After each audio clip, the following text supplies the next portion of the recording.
Eh bien, on va modifier en direct le programme de cette émission et on va passer Eliana Gurfinkel et sa chronique avant. C'est dommage parce que, bon, enfin, je vous le dirai plus pourquoi après. Bonjour Daniel. Bonjour Eliana, Welcome Boker back. Tov. Ça fait plaisir Oui, de merci. vous avoir Merci. en Alors, de studio. quoi allons-nous parler ce matin ? Alors, je vais commencer par une histoire. Si vous prenez un dictionnaire de langue française et que vous ouvrez au mot échalote, il sera marqué à côté du mot échalote oignon d'Ascalon. Ouais. Oignon d'Ascalon, donc oignons qui viennent de la ville d'Ascalon. Ouais. Et la ville d'Ascalon, nous on la connaît puisque c'est la ville d'Ashkelon. Ah, bon. La ville d'Ashkelon. Et ces échalotes, qui est un mets très recherché, auraient été apportées par les croisés, puisqu'il faut savoir que la ville d'Ashkelon a été très centrale pour les croisés. La bataille d'Ashkelon était la dernière bataille de la première croisade.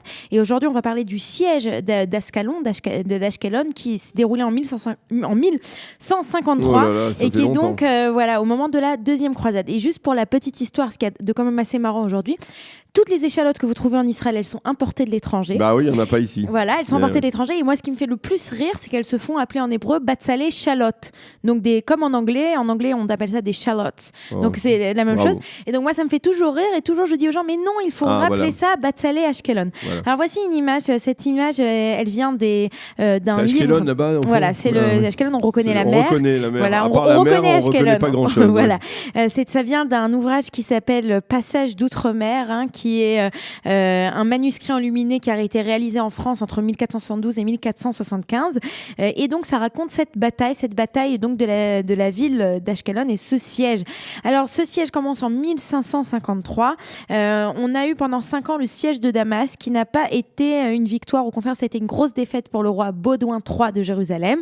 Je vous rappelle qu'à cette époque, on a donc le royaume de Jérusalem. Et comme il veut effacer cet échec cuisant... Ils ont ramené beaucoup de choses, je remarque, les croisés de la Terre Sainte. Parce que je disais, il y a quelques mois, on parlait de ça, ils ont ramené le vin, le chardonnay, Charles, H&M. Voilà, exactement. Il y a plein de trucs qu'ils ont ramenés.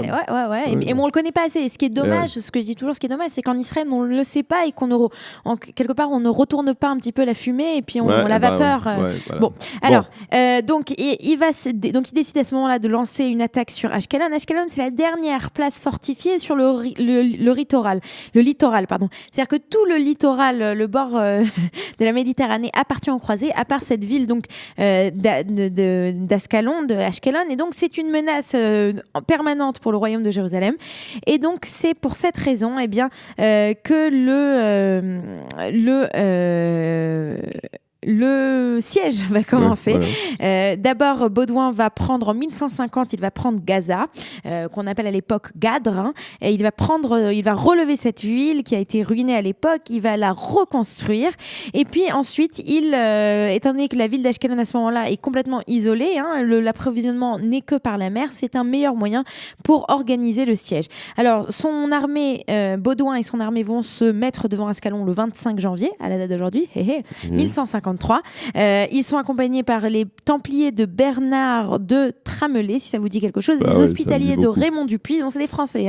Et puis, ils se mettent sous la protection de la vraie croix, qui est le symbole du royaume croisé de Jérusalem. Et puis, ils vont commencer à faire ce long siège de 5 mois, mais qui est moins que le siège précédent.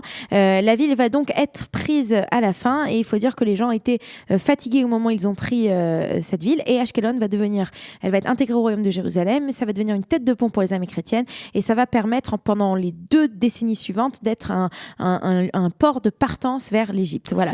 Donc, c'était intéressant de savoir, de parler des échalotes. Des échalotes d'Ashkelon. Bon, merci beaucoup Eliana. Vous allez voir tout de suite pourquoi vous allez regretter de ne pas avoir été passé après, mais enfin c'est pas grave. Dans quelques secondes, ce sera la revue de la presse et des médias israéliens en direct sur Studio Kalita, relayé également par Radio J. Voilà, dans quelques secondes. Vous aimez l'histoire juive ? Retrouvez Eliana Gurfinkel dans Un jour notre histoire sur Studio Kalita. C'est tous les matins pour découvrir ensemble les événements et les personnages qui ont fait notre histoire.